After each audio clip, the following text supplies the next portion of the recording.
Dr. Haji Muhammad Ridwan dan juga seluruh jajaran yang kami hormati, Ketua Pimpinan Daerah Aisyah Surabaya, Ketua Pimpinan Cabang Muhammadiyah dan Pimpinan Cabang Aisyah se-Surabaya, yang kami hormati seluruh pimpinan ranting Muhammadiyah, pimpinan AUM, pimpinan Ortom. Alhamdulillah luar biasa, selamat datang di Masjid Gunung Sariindah, dan kami ucapkan mudah-mudahan semua jamaah berbahagia.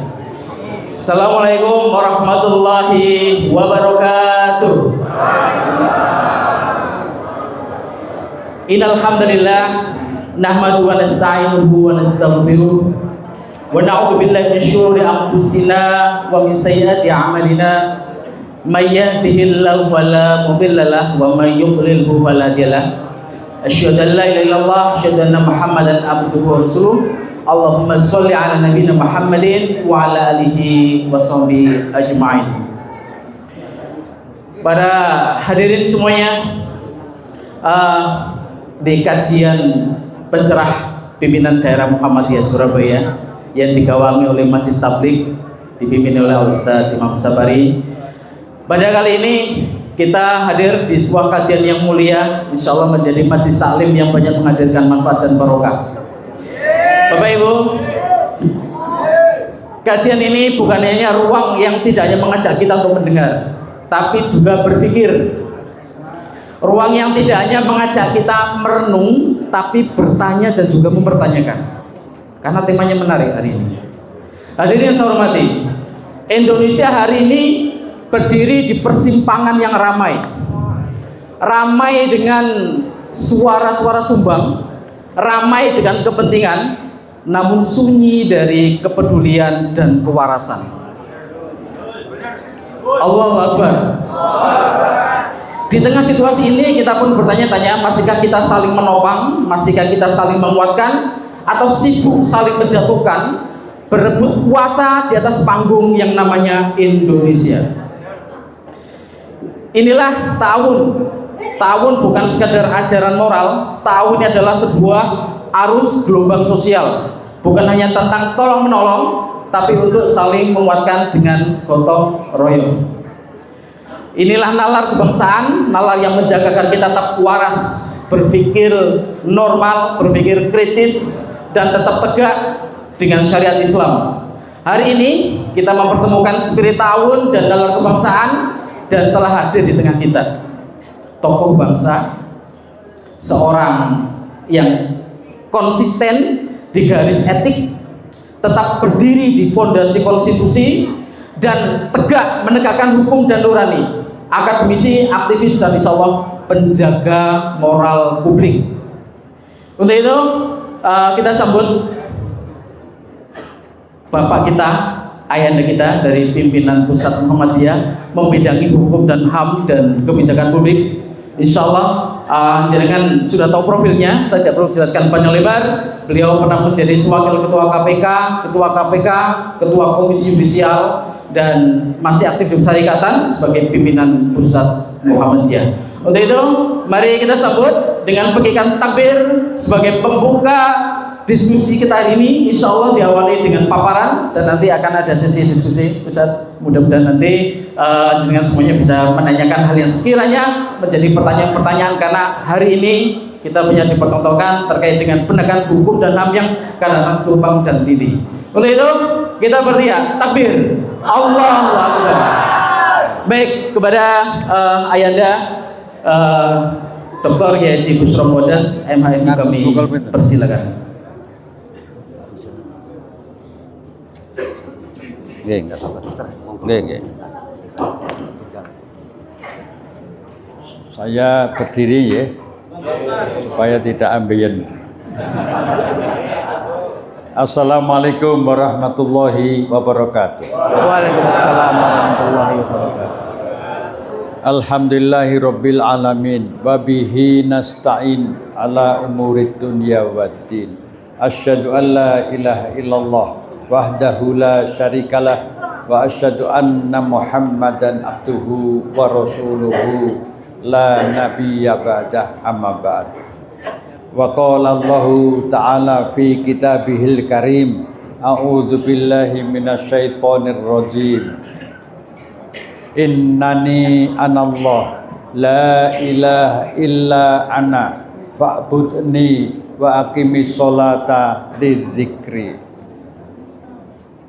Ibu-ibu, bapak-bapak, adik-adik, anak-anak semuanya dan jajaran pimpinan daerah Muhammadiyah, Aisyah dan ortom-ortomnya di PDM Surabaya yang saya hormati, insya Allah rahimakumullah.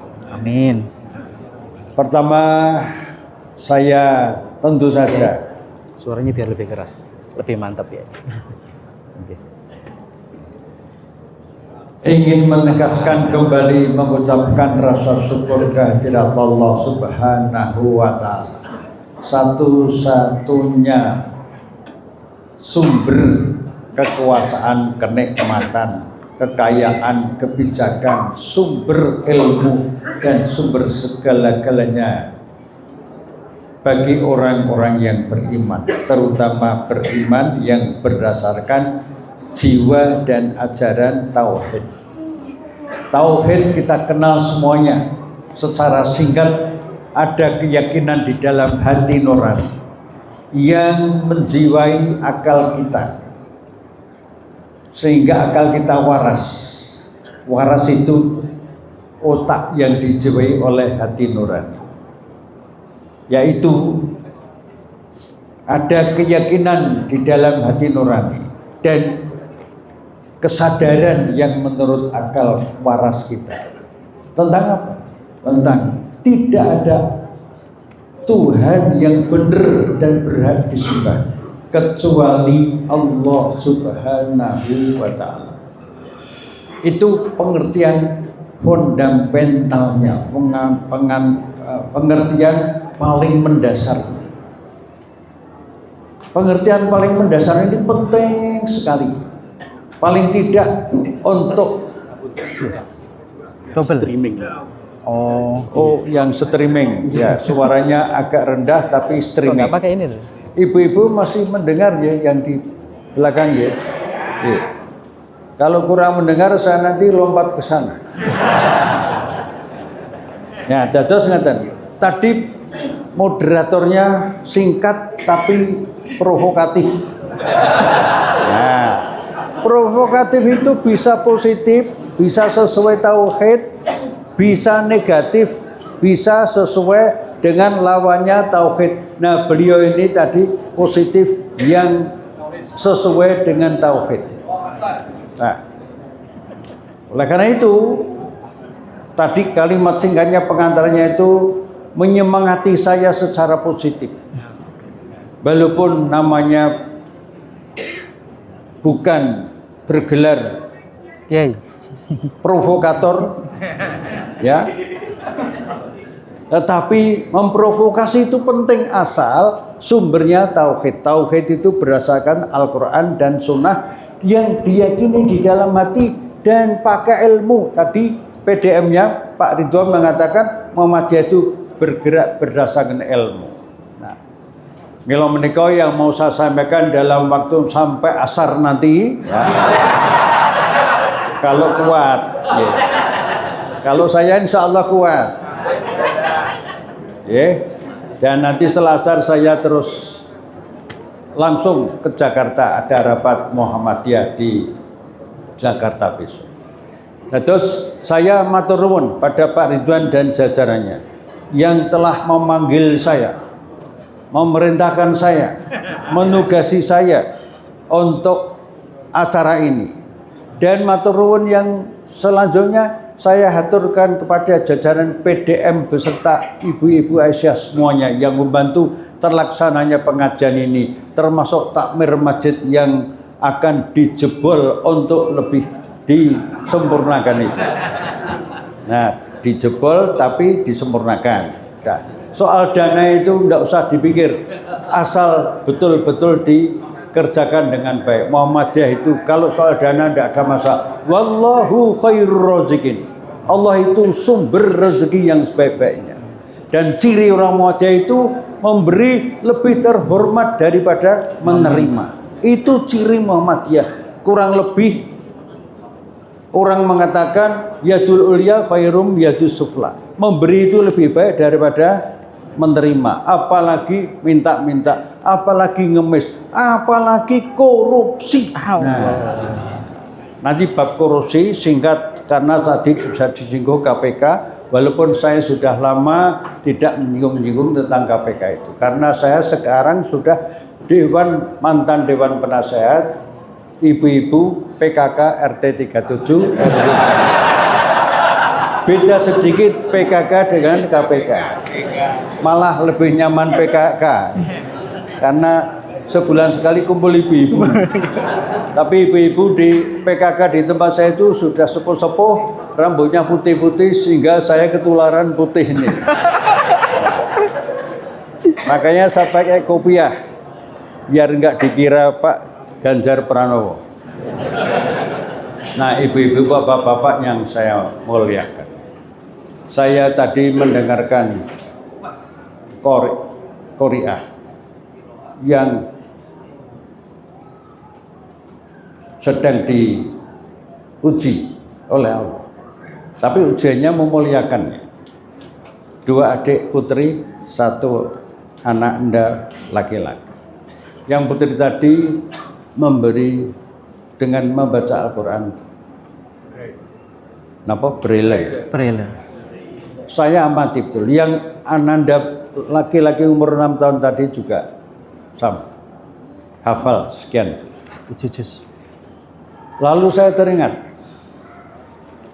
di dalam ayat Al-Quran itu, nanti Bapak Ibu baca kembali, yang ada terjemahnya dan syukur ada tafsirnya. Akan ketemu banyak ayat yang intinya bahwa Allah itu memberikan mata itu untuk melihat. Satu, melihat apa? Melihat rezeki dari Allah. Berupa apa? Berupa alam seisinya ini, bumi, langit, dan lain-lainnya. Itu supaya dilihat. Melihatnya dengan apa? Dengan hati nurani dan dengan mata. Ayat lain mengatakan bahwa orang-orang yang diberi penglihatan mata dan hati itu tapi tidak menggunakannya, itulah orang-orang yang seperti ulaika kal an'am, seperti binatang. Balhum adol, bahkan lebih rendah daripada binatang itu. Neng, karena ini masjid, saya nggak usah ditanya, dan saya kalau ada yang tanya tidak akan jawab. Nopo niku binatang nih. Nah, itu macam-macam itu. Tapi ada binatang yang lebih ganas dari itu, yaitu binatang yang berdasi. Nah, ini Slayer MPM ini, bukan dasi. Saya bacakan ya, saya bacakan ini, bagus sekali semboyannya. Selama rakyat masih menderita, tidak ada kata istirahat. Allah. Ini dipinjamkan atau diberikan, pokoknya tak nggo tekan omah. Ayat ini mengingatkan saya kepada pendiri Muhammadiyah Kiai Haji Ahmad Dahlan Allah yarham, yang di antara awal-awal gerakannya itu selalu mengajarkan surat Al-Ma'un dan surat Al-Asr. Surat Al-Ma'un itu bisa diartikan singkat, luas, panjang. Bisa diartikan sempit, umum, dan luas sekali seluruh dunia, sesuai dengan perkembangan ilmu. Nah, di Indonesia, kembali pada moderator tadi, yang provokatif tadi, itu rakyat Indonesia itu masih belum berkeadilan. Itulah yang nanti saya akan singgung. Tapi sebelum sampai ke sana, Saya ingin menyampaikan Ibu Bapak dalam forum pengajian yang sangat terhormat dan dirahmati oleh Allah. Mudah-mudahan kedatangan panjenengan termasuk ngejak yang anak-anak cucu-cucu itu bagus sekali. Itu pendidikan sejak dini. Itu semuanya kedatangannya mendapatkan rahmat barokah Allah dan menambah amal soleh, amal jariah.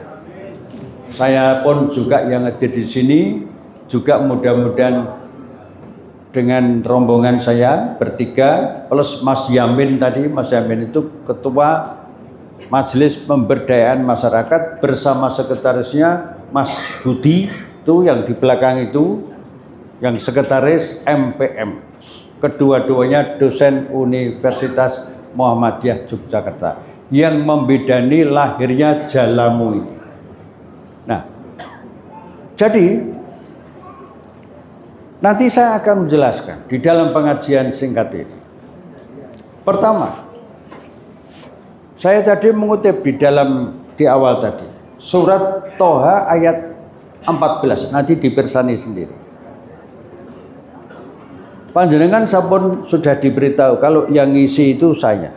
Sampun ngertos nami kula nggih. Umpami kula niku ibu-ibu, bapak-bapak, nami kula niku Busra Muqaddas.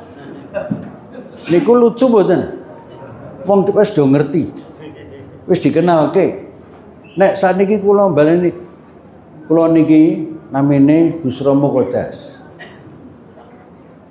Kula bolan baleni tidak ada batasnya. Niku aneh mboten?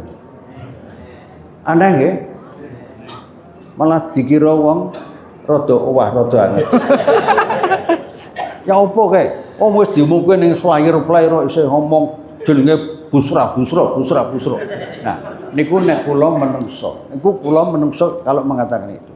Lah ini Gusti Allah itu la ilaha illallah tadi itu ngendika di dalam surat Toha ayat ke-14 yang tadi sudah saya bacakan. Sesungguhnya aku ini adalah Allah. Allah yang kita yakini tidak ada Tuhan yang benar dan berhak disembah. Pencipta alam semesta termasuk manusia dari awal sampai akhir zaman nanti. Segala isinya alam semesta ini Allah yang menciptakan. Kok sampai mengatakan di dalam surat tersebut apalagi dengan kata-kata sesungguhnya. Itu ada apa? Nah, ada apa itu kita pikirkan. Memikir menurut Islam itu pakai hati nurani dan pakai kewarasan akal. Itulah yang disebut zikir yang sesungguhnya. Itulah yang disebut ulul albab. Jadi ulul albab ini itu setiap muslim berpendidikan tinggi atau tidak, nelayan, petani, bakul pasar, sarjana atau tidak, wali kota atau wali murid dan sebagainya, itu asal menggunakan hati nurani dan kewarasan akal, itu ulil albab. Nah, Allah itu kalau di dalam ayat yang tadi saya bacakan tadi, Toha 14 tadi, kok lalu mengatakan aku ini Allah loh, bener loh, aku ini Allah. Orang ono pangeran liyane gejobaku. Nah, ditambah. Lalu yang kedua, lalu Allah menyatakan sembahlah aku. Ditambah lagi, sholatlah kamu supaya mengingatiku. Itu sholat mereka penting. Nanti yang akan dihisab pertama kali itu sholat. Sholatnya apa? Liya-liyane apa? Sholatnya ora apa? Liya-liyane bisa dianggap tidak baik. Ning nek wong ana wong Islam durung salat, nggih ampun di bahasani diajak dakwah dengan kata-kata yang nyelekit ampun, kudu pelan-pelan qaulan sadida qaulan ma'rufa. Nah niku bahasa dakwah. Nah, ayat itu menegaskan secara singkat bahwa Allah menegaskan aku ini Tuhanmu, satu. Yang kedua, tidak ada Tuhan selain aku. Yang ketiga, sembahlah aku. Yang terakhir, Tegakkanlah sholat agar mengingatiku. Itu kalau kita tafsirkan, kita terjemahkan, menafsirkan itu termasuk ngopeni orang-orang masyarakat yang belum memperoleh tetesan keadilan pendidikan, keadilan ekonomi, keadilan nelayan, keadilan pupuk, keadilan keamanan, pertahanan, keadilan hukum, keadilan hak asasi manusia.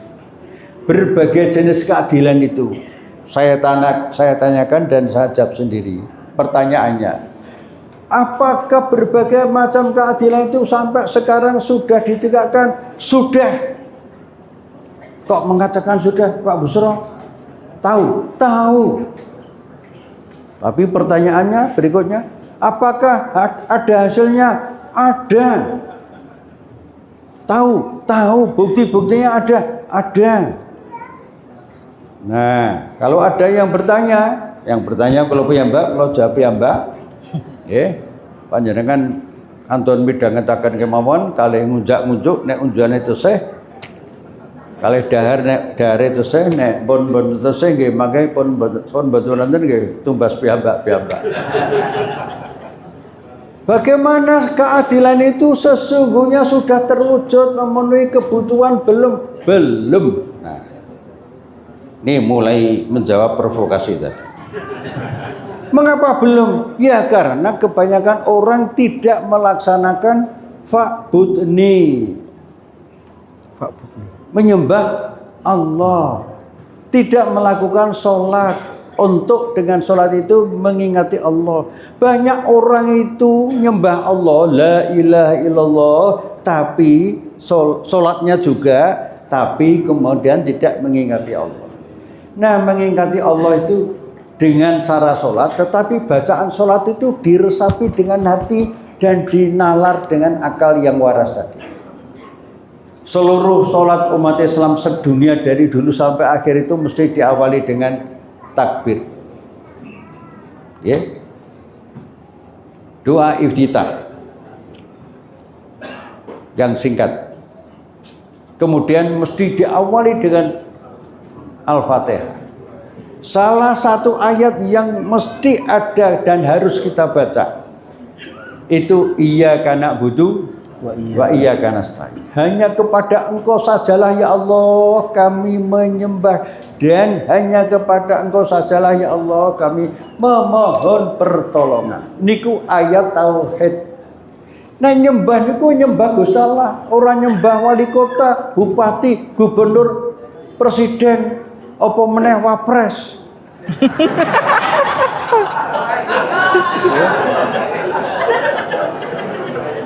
Kok guyu? Padahal kula niku serius. Ampun guyu. Ya, saya ulangi lagi, jangan nyembah presiden atau wapres. Ah, saya nasi guyu.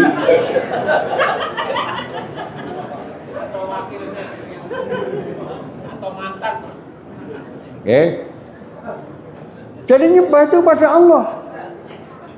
Iyyaka na'budu wa iyyaka nasta'in. Tapi nyembah saja cukup enggak, harus diwujudkan dengan amalan-amalan yang nyata, yang konkret. Banyak sekali amalan. Semua amalan di bidang sosial, ekonomi, kependidikan seperti ini luar biasa nih. Saya diberitahu sejarah masjid ini itu luar biasa. Mudah-mudahan takmir masjid yang sudah wafat maupun yang belum wafat diterima amalnya oleh Allah Subhanahu wa taala. Amin ya rabbal alamin. Nek omahku cedhakno ya aku tak ewangi-wangi. Wong kula teng niti anu nggih takmir masjid.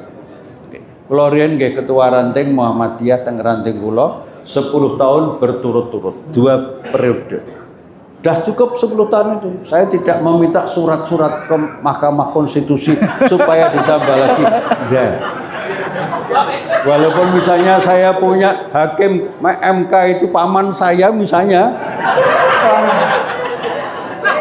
Kalau saya misalnya seperti itu minta, saya melacorkan paman saya itu. Apabila paman saya waktu itu ada ketua MK misalnya, mau mengabulkan permohonan saya, itu pelacur MK, itu pengandaian. Pengandaian yang nek di rumah ya ora apa-apa, nyelekit ning tujuannya apik. Nah niku provokasi sing apik sing ngoten niku. Terus masuk, memelihara anak yatim piatu dan fakir miskin niku al-maun. Mencerdaskan rakyat bangsa itu tugas mulia Islam. Niku ibadah. Nah, kula tarik teng Muhammadiyah. Muhammadiyah itu usianya alhamdulillah sudah 113 tahun. Insya Allah sampai akhir zaman. Amin. Insya Allah. Kita doakan bersama. Muhammadiyah salah satu organisasi Islam modern yang menjadi perintis didirikannya negara Republik Indonesia ini. Panjenengan sebagian masih kemutan masih ingat, sebagian mungkin lali, sebagian belum. Negara Indonesia itu hampir pecah waktu itu ketika membahas tentang apa dasar negara Indonesia itu. Sedek-sedek gitu yang di timur itu, yang agamanya non-Islam kebanyakan, itu ada yang mewakili di sidang yang dipimpin oleh Bung Karno. Bung Karno itu proklamator, rien pimpinan cabang Muhammadiyah, Majelis Pendidikan Dasar Muhammadiyah Bengkulu, Sumatera, Bung Karno. Istrinya Ibu Fatmawati, istri pertamanya itu Aisyah. Yang jahit menapa? Bendera merah putih itu Ibu Fatmawati. Jahitnya pakai ini, tangan, belum ada mesin jahit. Nah, itu Bung Karno. Nah, Bung Karno waktu sidang tersebut, panitia persiapan kemerdekaan Indonesia itu memimpin sidang terbatas, orang-orang terkemuka, orang-orang tokoh-tokoh, tokoh kebangsaan, tokoh Islam, tokoh non-Islam. Nah, lalu yang Islam ada yang mengatakan dasar negara kita itu karena mayoritas Indonesia itu rakyatnya Islam, ya Islam dengan kewajiban menjalankan syarat Islam bagi, saya ulangi lagi, bagi pemeluknya. Berarti bagi yang bukan pemeluk tidak ada kewajiban. Leres mboten niku? Leres sangat. Tapi yang dari timur tadi mentolak. Nah, Bung Karno bingung. Manungsa biasa itu nggak bingung. Nek ora bingung malah kaya tunggil.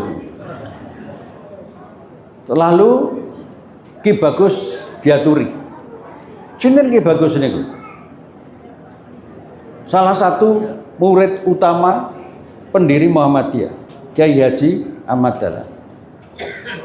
Salah satu. Bapak ada yang lain, Kiai Farudin, Kiai Suja, dan lain sebagainya. Lalu Kiai Ki Bagus Hadikusumo datang ke Jakarta, sedang memimpin rapat PB Muhammadiyah nasional di Jogja waktu itu, ditinggalkan naik kereta. Belum ada Grab. Nah, naik kereta. Setelah sampai di sana ditemani oleh pendekar politik dua lagi dari PP Muhammadiyah. Satu Profesor Abdul Kahar Muzakir, kedua Profesor Master Kasman Singo Dimejo. Bukan di meja, bukan. Di meja itu di atas meja. Nah, di bahasa Inggris kan on the table. Kasman lion on the table. Nah, di Inggris ke. Lalu bertiga ini berebut. Pendekar-pendekar politik Muhammadiyah kelas tinggi yang sederhana hidupnya, yang ilmunya itu dalam, ilmu keislaman maupun ilmu politiknya itu dalam. Orangnya bersahaja, Bapak Ibu. Sampai sekarang ini, aduh, kalau melihat rumahnya itu Masya Allah. Ya, rumahnya tinggalan di Kauman itu masih seperti itu, bagus itu. Nah, singkatnya, Bung Karno minta pendapat. Lalu Ki Bagus dan dua profesor tadi berembuk. Hasil rembukannya sepakat. Ya sudah, kita usulkan aja demi persatuan dan kesatuan Republik Indonesia, maka sila pertama itu yang semula ada yang mengusulkan ketuhanan yang Maha Esa dengan kewajiban menjalankan syariat Islam bagi pembawa-pembawanya, yang itu teman-teman dari Timur keberatan, 7 kalimat itu dihapus. Jadi sila pertama kita itu sekarang ketuhanan yang Maha Esa. Bung Karno tidak tertulis, Niko, tidak ada yang menulis saat itu, pernah tanya Ki Bagus, bagi orang Islam ketuhanan yang Maha Esa itu apa? Ki Bagus menjawab, tauhid. Nah, menikah tauhid penting. Sekarang Dados Muhammadiyah itu sebagai salah satu pendiri sampai sekarang perawat sing jagani negara bersama yang lain nggih. Bersama yang lain itu Nahdlatul Ulama, Persis, Nahdlatul Wathon, terus teman-teman kita, saudara-saudara kita yang non-Islam itu juga bersama-sama dengan kita, itu kerjasama dalam kebaikan untuk merawat Indonesia ini. Nah sekarang hubungannya dengan keadilan, apakah sudah ditegakkan di Indonesia? Tadi sudah saya sampaikan, pertanyaan dan jawabannya sudah, tapi semakin tidak merata.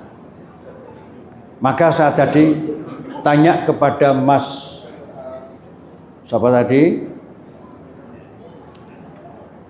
Mas apa?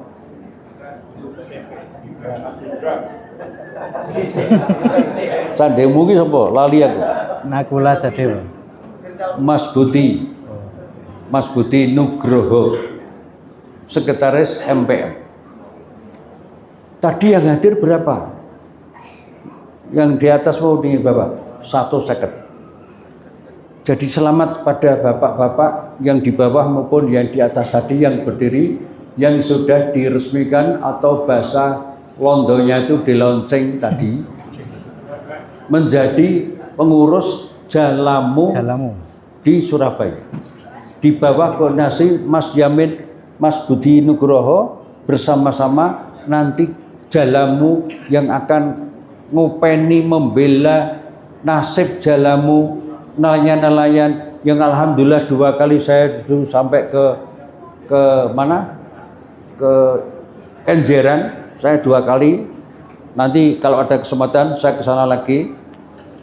Itu menjadi salah satu gambaran bahwa nelayan ini orang-orang masyarakat yang hidupnya berjuang dengan sungguh-sungguh memanfaatkan rezeki dari Allah sebagai nelayan. Tidak hanya di Kenjeran atau di Surabaya ini saja, di tempat lain juga gitu, di berbagai pantai-pantai itu.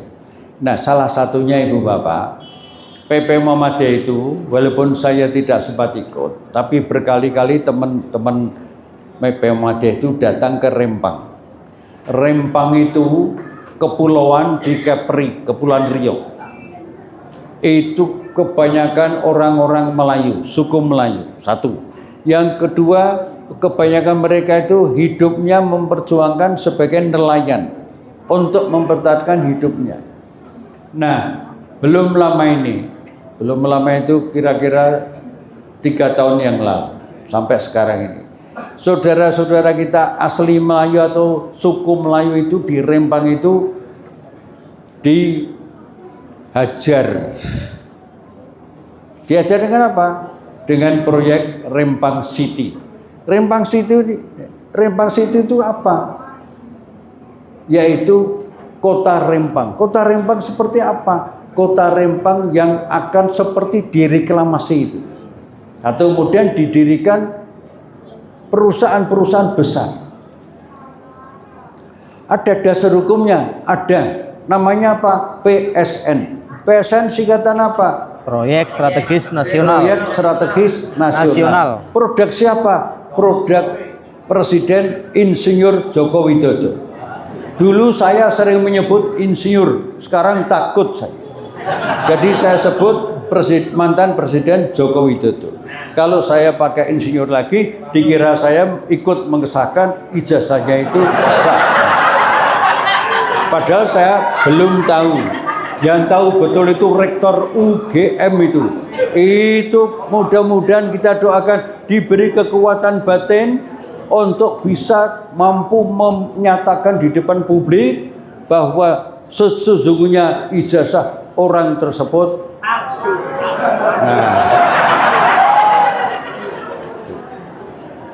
jadi PSN itu produknya mantan Presiden Joko Widodo yang panjenengan saya itu dulu memilihnya itu. Kecuali yang tidak.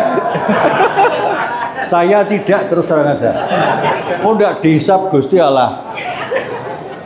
Wong di dalam ayat itu surat Al-Isra ayatnya lupa saya. Janganlah kamu mengikuti satu pendirian yang kamu sendiri tidak tahu dasarnya. Islam itu melarang taklid. Taklid itu ela-elu. Orangnya disebut muqallid, pengikut yang asal mengikuti tapi tidak tahu dasar kebenarannya di dalam Al-Quran dan di dalam ilmu pengetahuan. Nah, Joko Widodo dulu diajukan presiden 2014, dia tidak milih, 2019 tambah tidak milih. Nah, hasilnya seperti itu. PSN di Rempang tadi. Apa hubungannya dengan teman-teman nelayan tadi yang di atas maupun yang di bawah? Nah, setelah kami dulu melihat, saya tambahkan lagi PSN itu. Banyak, tapi saya tambahkan yang sedang ditangani PP Muhammadiyah, yaitu LBH, Lembaga Bantuan Hukum Muhammadiyah. Ibu-ibu, bapak-bapak, sampun pirsa bahwa nelayan-nelayan dan petani di Tangerang, Banten itu juga mengalami nasib yang sama dengan yang di Kenjeran, mboten? Sama, lebih konyol lagi. Nah, itu ditangani oleh LBH Muhammadiyah, Mas Gufroni CS. Waktu kami ke sana setahun yang lalu, itu menemui keluarga kira-kira ada yang 150 orang ditempatkan di masjid karena masjidnya sempit, penuh 150 orang. Nah, 150 orang itu korban. Korban apa? Korban PSN yang di Tangerang tadi. Proyek strategis nasional. Banyak nelayan yang terdampak ekonominya. Persis di Rempang, persis di Kenjeran dan lain-lain.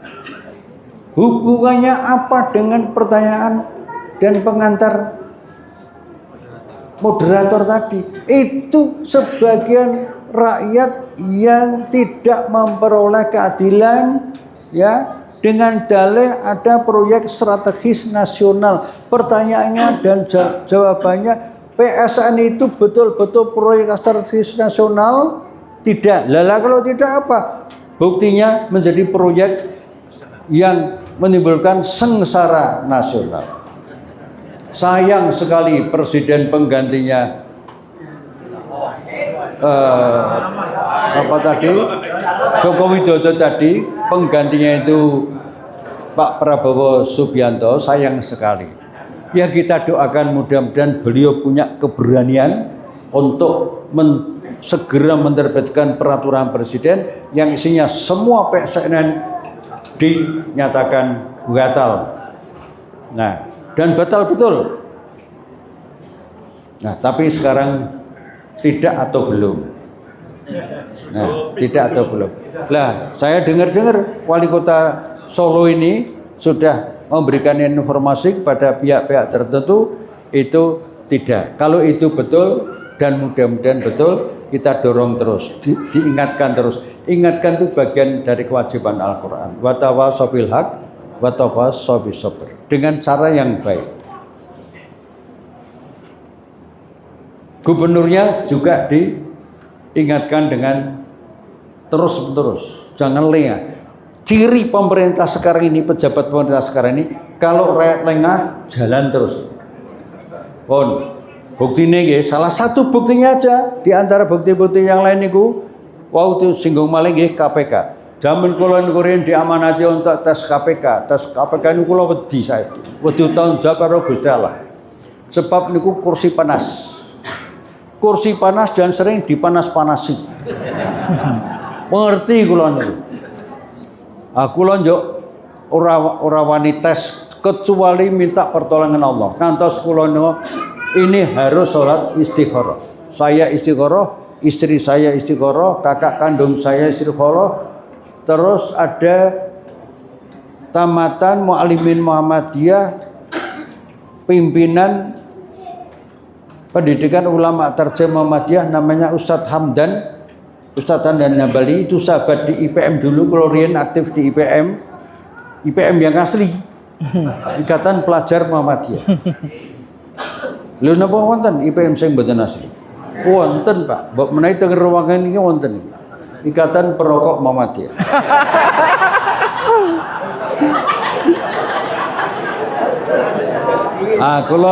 Kula jan-jane ya kepengin ngerokok meneh isin ngoten lho. Dados IPM nggih. Kan ngendi mau? Pak Hamdan Namili itu aktif kandha. Waktu kami istikharah dibantu teman-teman tadi, istri saya dan sebagainya, hasilnya yang Pak Ustadz Hamdan Namili, Pak Busro, tadi malam itu aku ngaji, maca Al-Quran. Kok buka surat ini, ayat ini, coba wacani. Saya buka, saya pas di Jakarta. Saya buka, saya resapi, saya renungi, saya pikirkan. Saya masih ragu-ragu bermunajat lagi pada Allah malamnya. Ya Allah, berikanlah petunjuk. Akhirnya mantep.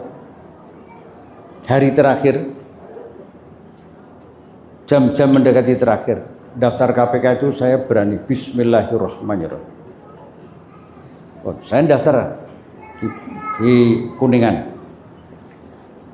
Tesnya luar biasa, beratnya. Terus disaring banyak orang. Dari sekian ratus berapa kelompok dipilih hanya 2 orang. Karena itu untuk calon ketua KPK. Nah, disaring 2 orang ini, satu BM itu Busro Mokotas. Sanes bukan dari Madura, sanes Busro Mokotas. Satunya BW itu Bambang Wijoyanto. Kedua-duanya disingkat BMW. Nah, keren toh BMW. Nah, waktu dites di DPR itu, ada anggota DPR tanya saya, orangnya orang PAN fraksinya, karena sudah kenal lama. Nelpon, iya Mas Busro, sampean terus arep maju, ya terus insya Allah. Siap ya, siap, bismillah. Lah, ala dene istikharah. Kalau istikharah itu menguatkan tauhid. Tapi saya itu kok terbetik hati saya. Ini loh Mas, ada 2 calon, saya Busro Mokotas dan sahabat saya Bambang Wijoyanto. Saya tahu Bambang Wijoyanto itu sudah 6 tahun yang lalu. Beliau itu sholatnya bagus. Puasa Daud, Pak. Puasa Daud. Kula mboten lho. Kalau tahajudnya ya karena di rumah ya kula mboten ngertos, tapi saya kan juga tahajud. Itu Bambang Wijoyanto. Pejuang hak asasi manusia, pejuang hukum. Oke. Terus bagaimana teman dari PAN itu? Karena beliau itu lebih sempurna ketimbang saya. Saya akan merasa bersyukur jika nanti anggota DPR paling tidak dari PAN memelopori yang dipilih itu Bambang Wijoyanto. Ini bener, ya bener.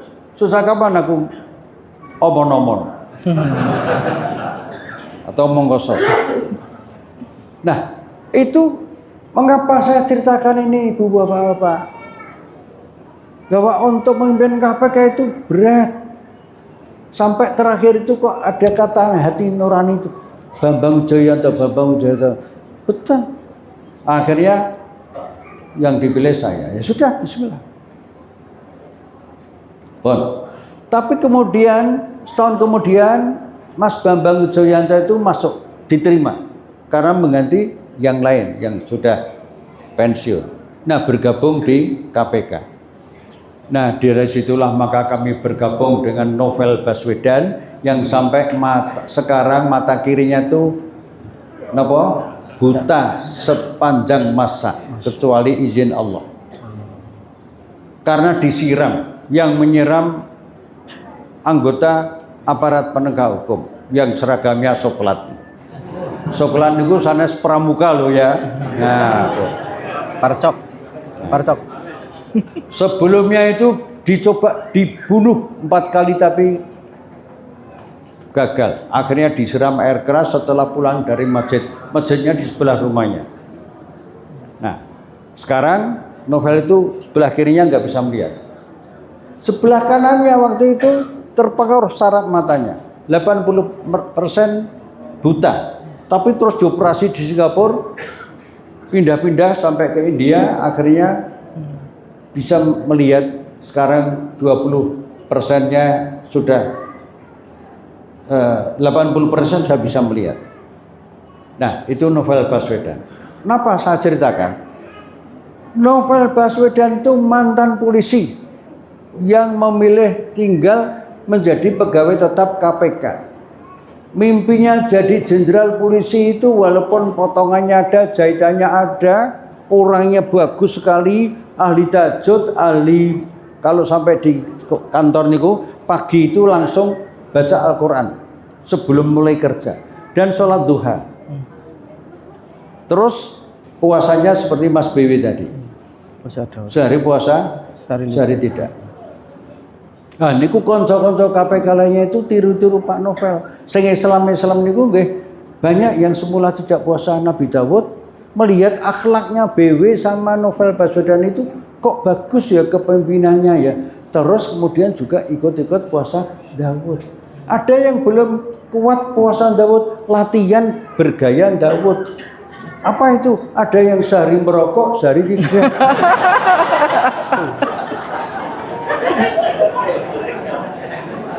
Itu. Ada yang tanya, loh biasanya sehari itu selalu habis. Enggak, nih saya mau latihan puasa Dawud. Enggak, kok enggak puasa-puasa? Ya ini latihan merokok dulu, bergaya Nabi Dawud. Itu kalau orang Jawa Timur diguyoni ngono mesti jancuk. Iku nek Jawa Timur ya, aku lo Jawa Tengah. Nah, Jawa Tengah semprul. Nah, dados niki kalau sampaikan, KPK waktu itu tuh luar biasa Bapak Ibu. Itu rezeki dari Allah kepada bangsa ini. Ada organisasi penegak hukum yang namanya Komisi Pemberantasan Korupsi itu. Nah, pertolongan dari Allah itu lewat siapa? Lewat kader Muhammadiyah.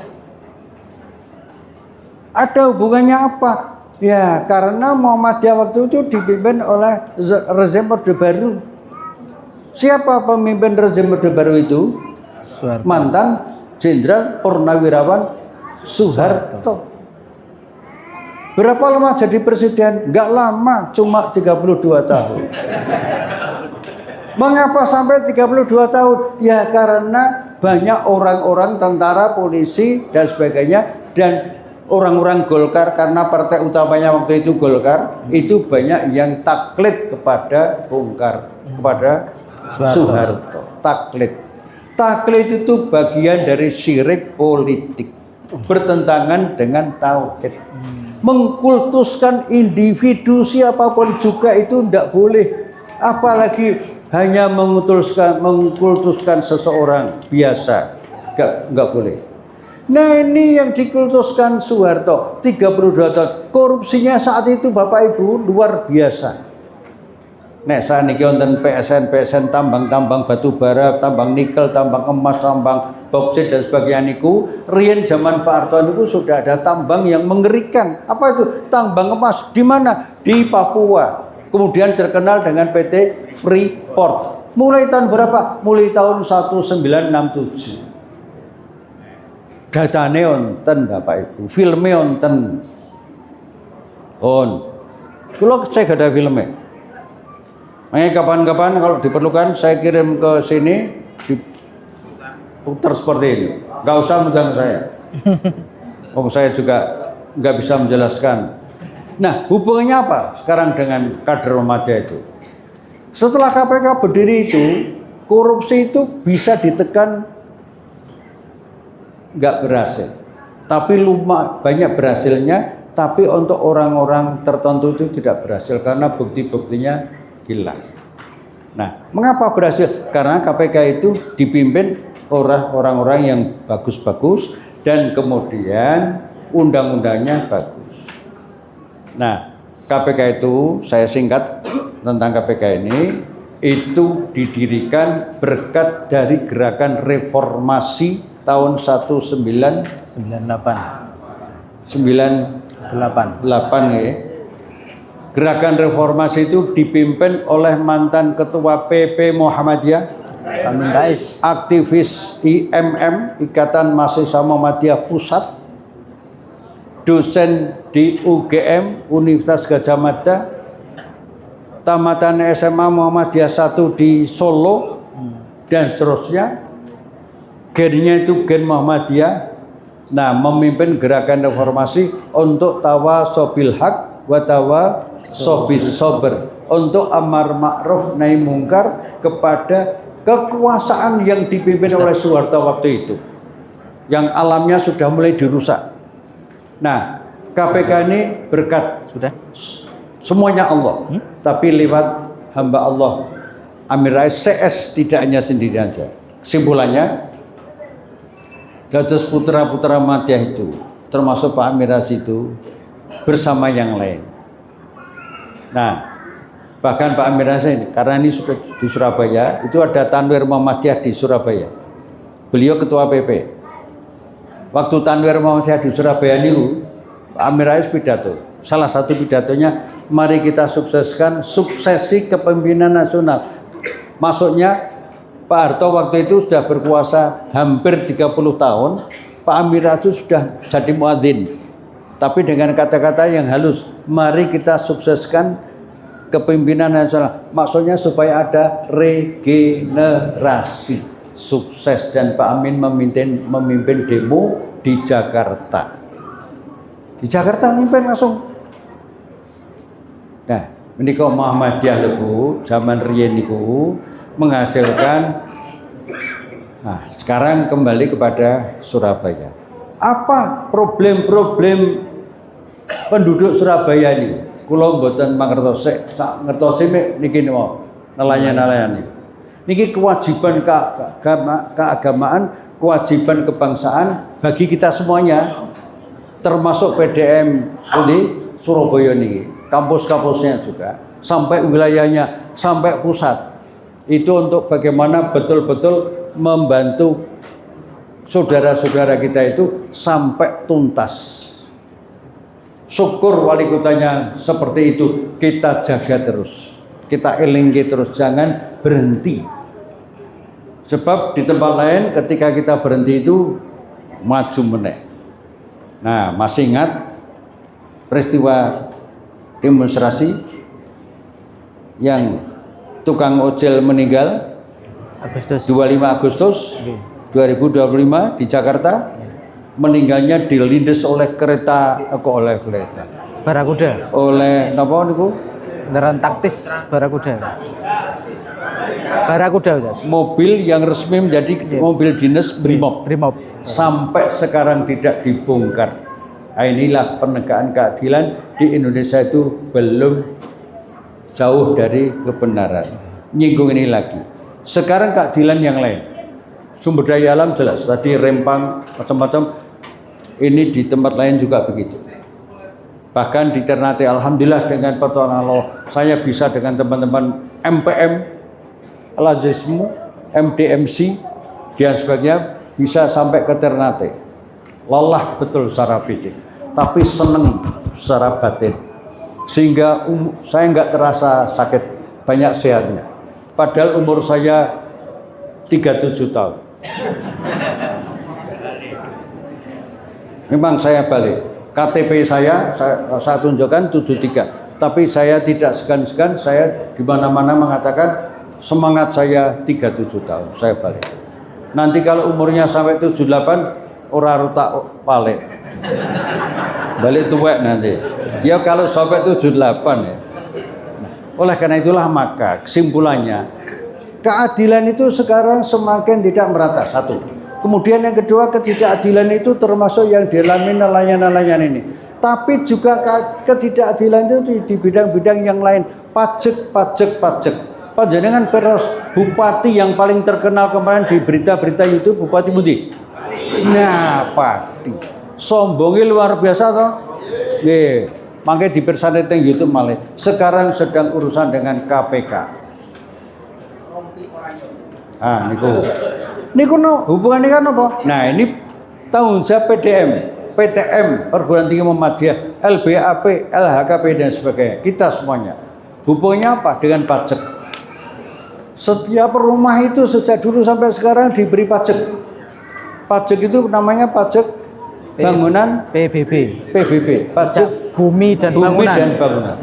Nah, peristiwa di Pati tadi menaikkan pajak itu sampai 250%. Rakyatnya merasa keberatan karena menderita, ekonominya sedang sulit, kok PB-nya menaikkan menjadi 250%. Terus demo. Nah, bupatinya keluar nantang dan sebagainya.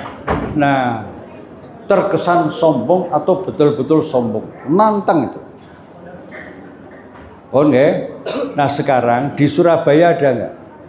Pajak-pajak itu bisa diteliti oleh PDM, oleh Perguruan Tinggi Muhammadiyah. Ibu-ibu ini habis ini nanti pengajian yang akan datang diberi edaran. Pajaknya yang tahun ini naik berapa, yang dulu berapa, sudah berapa tahun naiknya, nanti dikaji oleh Majelis Ekonomi, oleh dosen Fakultas Ekonomi, kemudian dijadikan analisis sikap PDM Jogja kepada wali kota untuk penduduk ini dan sebagainya, karena Pak sudah pensiun, dagangnya sedang sulit dan sebagainya, minta kebijakan supaya PBB-nya dinolkan atau dikurangi. Ini sudah diberi contoh oleh mantan gubernur DKI. Teman saya dekat, bapaknya juga dekat dengan saya. Mbahnya orang itu, mantan gubernur DKI itu dekat dengan bapak saya. Siapa itu? Anies Baswedan. Nah, Anies Baswedan ini mudah-mudahan dengan pertolongan Allah yang harus kita siapkan mulai sekarang, mudah-mudahan diberi kekuatan untuk maju lagi 29. Dan nanti kalau memang itu takdirnya maju lagi, bismillah, saya mau ngajak siapapun juga coblos. Amin. Kok amin? Anies Baswedan. Nah, gitu. Kalau tidak, nanti kepilih orang-orang yang ora jelas nasabnya, termasuk nasab pendidikannya. Nah, 5 menit lagi. Muhammadiyah, Bapak Jeng kalau barani malih, itu pengajian monggo kapan PDM ini urun yang konkret saja supaya ada yang dikerjakan. Kasih apa tadi polling atau formulir yang diisi, tinggal ngisi centang baca, nanti di wali kota harus kita tolong. Prinsip ta'awun tadi. Ta'awun itu urame kerjasama, tapi sudah moderatornya sudah bagus tadi. Maka oleh karena itulah kalau dari pajak ini nanti berhasil meningkat yang lain. Nah, itu kalau wali kotanya insya Allah berhasil, kita nobatkan. Ini wali kota yang pro rakyat, pro keadilan, membantu nelayan, nyetop reklamasi, membantu rakyat Surabaya karena pajaknya berkeadilan. Itu kita nobatkan. Wah, itu contoh bagi orang Indonesia ini. Ustaz, 5 menit lagi, Ustaz. 5 menit lagi, nggak sampai 5 menit. Dados Masih perlu diskusi? global ini pajak tadi. Ya, tutup ini ya. penting karena itu seluruh Indonesia. Walaupun itu sulit tapi nggak apa-apa. Dan ini warisan Menteri Keuangan yang dulu. Sinten Menteri Keuangan yang dulu?